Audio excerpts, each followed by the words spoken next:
Hi everyone, welcome back to Roopa Shetty Kannada vlogs. ಎಲ್ಲರಿಗೂ ಮಹಾಶಿವರಾತ್ರಿ ಹಬ್ಬದ ಹಾರ್ದಿಕ ಶುಭಾಶಯಗಳು. ನಾನು ಫಸ್ಟು ಎಲ್ಲ ಫ್ರೆಶ್ ಅಪ್ ಆಗಿಬಿಟ್ಟು ಎಲ್ಲ ಮನೆಯೆಲ್ಲ ಕ್ಲೀನ್ ಮಾಡಿ ದೇವ್ರ ಸಾಮಾನ ತೊಳೆಯೋಣ ಅಂತ ಕೂತ್ಕೊಂಡಿದ್ದೀನಿ. ಎಲ್ಲ ನಾನು ತೊಳೆದು ಕ್ಲೀನ್ ಮಾಡಿ ಕೊಡ್ತಾಯಿದ್ರೆ ನಮ್ಮಮ್ಮ ಎಲ್ಲ ಒರೆಸಿ ಕೊಡ್ತಾಯಿದ್ರು. ಅವ್ರಿಗೆ ಒಂದು 6 ಮಂತ್ ಬ್ಯಾಕ್ ನಮ್ಮ ಆಯಿಲ್ ಮಿಷಿನಲ್ಲಿ ಅದು ಅನ್ಫಾರ್ಚುನೇಟ್ಲಿ ಕೈ ಫ್ರ್ಯಾಕ್ಚರ್ ಆಗಿಬಿಟ್ಟಿದೆ. ಬಲಗೈ ಏನೂ ವರ್ಕ್ ಮಾಡ್ತಾ ಇಲ್ಲ, ಎಡಗೈಯಲ್ಲೇ ಎಲ್ಲ ವರ್ಕ್ ಮಾಡ್ತಾರೆ. ಆದ್ರೂ ಇನ್ನೂ ಟೈಮ್ ಇದೆ ಅವರು ರಿಕವರಿ ಆಗೋಕ್ಕೆ. ಆದರೂ ನಮ್ಮಮ್ಮ ನನಗೆ ಎಷ್ಟು ಹೆಲ್ಪ್ ಮಾಡ್ತಾ ಇದ್ದಾರೆ. ಬೇಡ ಬಿಡು, ಸುಮ್ಮನೆ ಕೂರಮ್ಮ ನೀನು, ನಾನು ಮಾಡ್ಕೊಳ್ತೀನಿ ಅಂದ್ರೂ ಇರಲಿ ಬಿಡಮ್ಮ, ನನಗೂ ಬೇಜಾರಾಗುತ್ತೆ, ನಾನು ಹೆಲ್ಪ್ ಮಾಡ್ತೀನಿ ಅಂತ ಹೇಳಿ ಭಾಳ ಹೆಲ್ಪ್ ಮಾಡ್ತಾರೆ. ಮನೆಗೆ ಬಂದರೆ ಮಾತ್ರ ಆ ಥರ ಎಲ್ಲ ಒರೆಸಿ ಕೊಡ್ತಾ ಇದ್ದಾರೆ.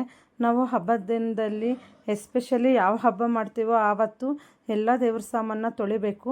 ವೀಕ್ಲಿ ಒನ್ಸು ನಾವೆಲ್ಲ ತೊಳಿತೀವಿ, ಆದ್ರೂ ಹಬ್ಬದ ದಿನದಲ್ಲಿ ಮಸ್ಟ್ ಆ್ಯಂಡ್ ಶುಡ್ ತೊಳೆಯೋದ್ರಿಂದ ಏನೋ ಮನಸ್ಸಿಗೆ ಸಮಾಧಾನ ಮತ್ತು ಮನೆಯಲ್ಲಿ ಭಾಳ ನೆಮ್ಮದಿ ಇರುತ್ತೆ.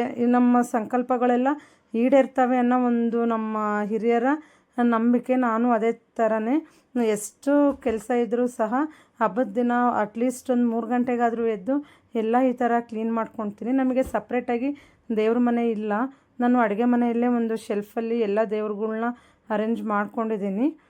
ಅದರಲ್ಲೇ ಸಾಧ್ಯವಾದಷ್ಟು ನೀಟಾಗಿ ಇಟ್ಕೊಳ್ತೀನಿ.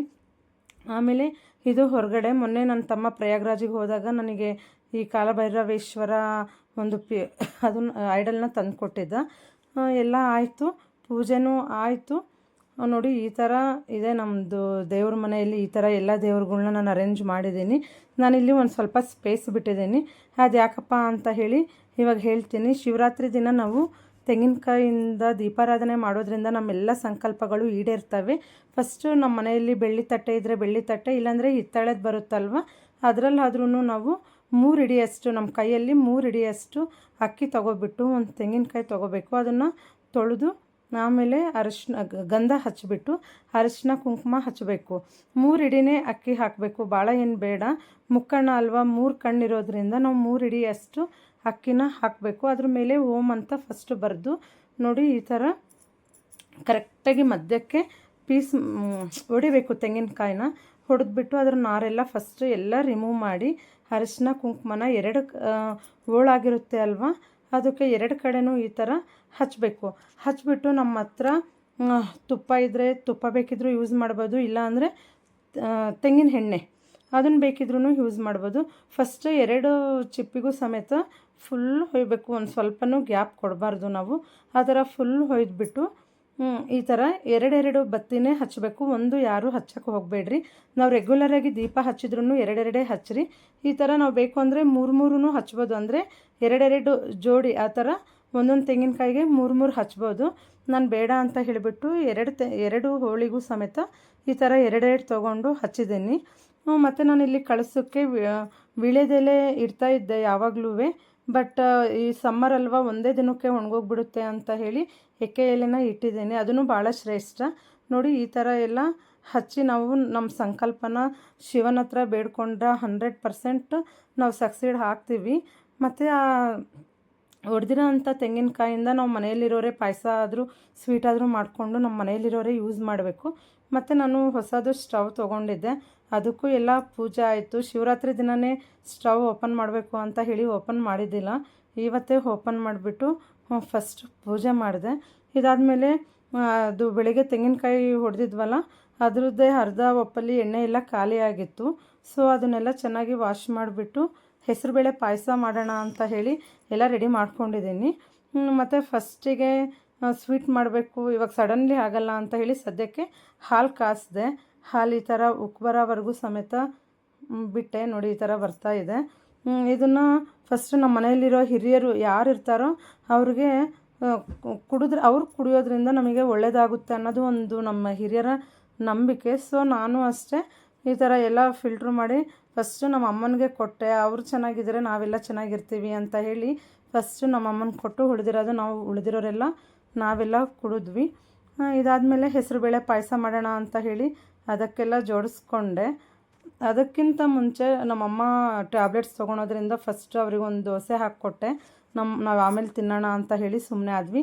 ನಾನು ಒಂದು ಗ್ಲಾಸಷ್ಟು ಹೆಸರುಬೇಳೆ ತೊಗೊಂಡು ಈ ಥರ ತುಪ್ಪ ಹಾಕಿಬಿಟ್ಟು ಸ್ವಲ್ಪ ಫ್ರೈ ಮಾಡ್ತೀನಿ.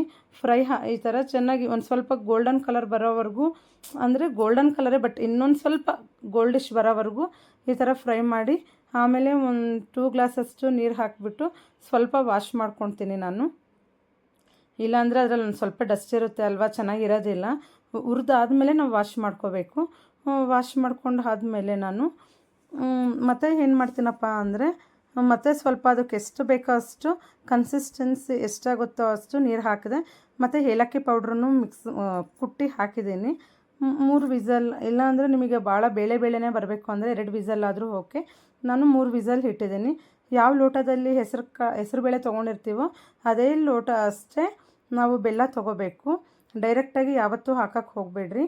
ಸ್ವಲ್ಪ ನೀರು ಹಾಕಿ ಈ ಥರ ಕರಗಿಸ್ಕೊಂಡು ಹಾಕಿರಿ. ಭಾಳ ಕಲ್ಲಿರುತ್ತೆ, ಮಣ್ಣಿರುತ್ತೆ, ಕಸ ಅನಿಸುತ್ತೆ ಪಾಯಸದಲ್ಲಿ. ಸೊ ಈ ಥರ ಮಾಡ್ತೀನಿ ನಾನು. ನೋಡಿರಿ, ಫುಲ್ಲು ಪಾಕ ಏನು ಬೇಡ, ಜಸ್ಟ್ ಅದು ಎಲ್ಲ ಮೆಲ್ಟ್ ಆಗಿಬಿಟ್ರೆ ಸಾಕು. ಈ ಥರ ಎಲ್ಲ ಮೆಲ್ಟ್ ಆಗುತ್ತೆ. ಒಂದು 2-3 ಮಿನಿಟ್ಸ್ ನಾವು ಮಾಡಿಕೊಂಡ್ರೆ ಸಾಕು. ಇವಾಗ 3 ವಿಸಲ್ ಬರೋವರೆಗೂ ನಾನು ಬಿಟ್ಟೆ. 3 ವಿಸಲ್ ಆದರೆ ಸಾಕು ನಮ್ಮದು. ಬೇಗನೆ ವಿಸಲ್ ಆಯಿತು. 3 ವಿಸಲ್ಲೂ ಆಯಿತು. ಇದಾದಮೇಲೆ ಅದು ತಣ್ಣಗಾದಮೇಲೆ ನಾನು ಮೆಲ್ಟ್ ಮಾಡಿರೋ ಅಂಥ ಬೆಲ್ಲದ ಪಾನಕನ ಹಾಕ್ಕೊಳ್ತೀನಿ. ನೋಡಿ, ಈ ಥರ ಬೆಂದೈತೆ. ನಾವು ಇನ್ನೊಂದು ಸ್ವಲ್ಪ ಕುದಿಸೋವಷ್ಟೊತ್ತಿಗೆ ಇನ್ನೂ ಮೆತ್ತಗಾಗಿಬಿಡುತ್ತೆ ಅದು. ಈ ಥರ ಫಿಲ್ಟ್ರ್ ಮಾಡಿಕೊಂಡೆ. ನೋಡಿ ಎಷ್ಟು ಒಂದು ಸ್ವಲ್ಪ ಎಲ್ಲ ಗಲೀಜೈತೆ ಅಂತ ಅನ್ನಿಸ್ತು ನನಗೆ. ಇದನ್ನು ಚೆನ್ನಾಗಿ ಒಂದು 5 ಮಿನಿಟ್ಸ್ ಕುದಿಸ್ರಿ ಸಾಕು. ಯಾಕೆಂದರೆ ಬೆಲ್ಲ ಆಲ್ರೆಡಿ ನಾವು ಮೆಲ್ಟ್ ಮಾಡಿರೋದ್ರಿಂದ ಭಾಳ ಹೊತ್ತು ಕುದಿಸೋದೇನು ಬೇಕಿಲ್ಲ. ಇದಾದಮೇಲೆ ನಾನೊಂದು 400 ml ಅಷ್ಟು ಹಾಲು ಹಾಕಿದೆ. ಆ ಹಸಿ ಹಾಲೇ ಹಾಕೋದ್ರಿಂದ ಭಾಳ ಟೇಸ್ಟ್ ಕೊಡುತ್ತೆ. ನಾನು ಯಾವಾಗಲೂ ಹಸಿ ಹಾಲೇ ಹಾಕ್ತೀನಿ, ಅದನ್ನು ಮತ್ತೇನು ಕಾಸಕ್ಕೆ ಹೋಗೋದಿಲ್ಲ. ಈ ಥರ ಹಾಲು ಹಾಕಿಬಿಟ್ಟು ಚೆನ್ನಾಗಿ ಮಿಕ್ಸ್ ಮಾಡಿದೆ ಒಂದು 3 to 4 ಮಿನಿಟ್ಸ್. ಆವಾಗಲೇ ಹೇಳಿದೆ, ಇದು ಅರ್ಧ ಚಿಕ್ಕದಾಗಿರೋ ಹೋಳು ಎಣ್ಣೆ ಎಲ್ಲ ಆಲ್ರೆಡಿ ಆಗೋಗಿತ್ತು. ಅದನ್ನೆಲ್ಲ ವಾಶ್ ಮಾಡಿಬಿಟ್ಟು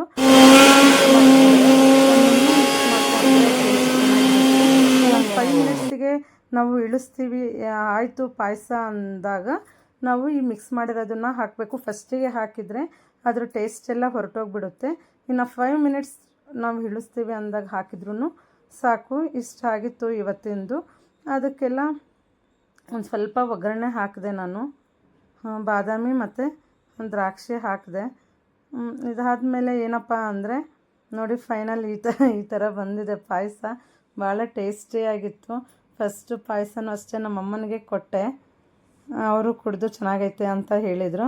ಆಮೇಲೆ ನಮ್ಮದು ಗೀಝರ್ ಒಂದು ಸ್ವಲ್ಪ ಕೆಟ್ಟೋಗಿತ್ತು. ಅವರು ಇವತ್ತೇ ಬಂದು ನಮಗೆ ಹೊಸ ಗೀಝರ್ ಎಕ್ಸ್ಚೇಂಜಲ್ಲಿ ತೊಗೊಂಡ್ವಿ. ಅಂದರೆ ಹಳೇದು ಏನಕ್ಕೂ ಯೂಸ್ ಆಗಿಲ್ಲ, ಅದು ಒಂದು ಭಾಳ ಕಡಿಮೆ ರೇಟಿಗೆ ಹೋಯಿತು ಅಂತ ಹೇಳ್ಬೋದು. ಮತ್ತು ಅದೇ ಕಂಪ್ನಿದೆ, ಬ್ಲೂಸಮ್ ಕಂಪ್ನಿದೆ. ಮತ್ತು ನಾನು ಹೊಸ ಗೀಝರ್ನ ತಂದು ಅವರೆಲ್ಲ ಪಾಪ ಚೆನ್ನಾಗಿ ಫಿಟಪ್ ಮಾಡಿ, ಲಾಸ್ಟ್ ಟೈಮು ಇವ್ರ ಹತ್ರನೇ ತೊಗೊಂಡಿದ್ವಿ. ಇವಾಗ್ಲೂ ಅವರೇ ಕೊಟ್ಟು ಒಳ್ಳೆ ಸರ್ವಿಸ್ ಕೊಡ್ತಾರೆ. ಅಂದರೆ ಇವರು ಈ ಥರ ಎಲ್ಲ ಸರ್ವಿಸ್ ಕೊಟ್ಟು ಎಲ್ಲ ರೆಡಿ ಮಾಡಿ ಹೋದರು. ಮತ್ತು ನಮ್ಮದು ವಾಟ್ರ್ ಫಿಲ್ಟ್ರು ಅಷ್ಟೇ 6 ಮಂತ್ಸಿಗೆ ಒಂದು ಸರಿ ಕಾರ್ಟ್ರಿಡ್ಜ್ ಚೇಂಜ್ ಮಾಡಿಸ್ಬೇಕು. ಅದನ್ನು ಇನ್ನೇನು ಬಂದಿದ್ರು ಅಂತ ಹೇಳಿಬಿಟ್ಟು ಅವ್ರ ಹತ್ರನೇ ಅದನ್ನು ಚೇಂಜ್ ಮಾಡಿಸ್ದೆ. ಈ ವಿಡಿಯೋ ನಿಮಗೆ ಇಷ್ಟ ಆಗಿದ್ದರೆ ಸಬ್ಸ್ಕ್ರೈಬ್ ಮಾಡಿ, ಲೈಕ್ ಮಾಡಿ, ಸಪೋರ್ಟ್ ಮಾಡಿ. ವಿಡಿಯೋ ನೋಡಿದ್ದಕ್ಕೆ ಧನ್ಯವಾದಗಳು. ಈ ಕ್ಷಣವೇ ಬಂತು ನೋಡಿ ಮಸ್ಕಿಟೋ ಬ್ಯಾಟು. ಅದು ಇನ್ನೇನು ಓಪನ್ ಮಾಡೋಕ್ಕೇನು ಹೋಗಿಲ್ಲ.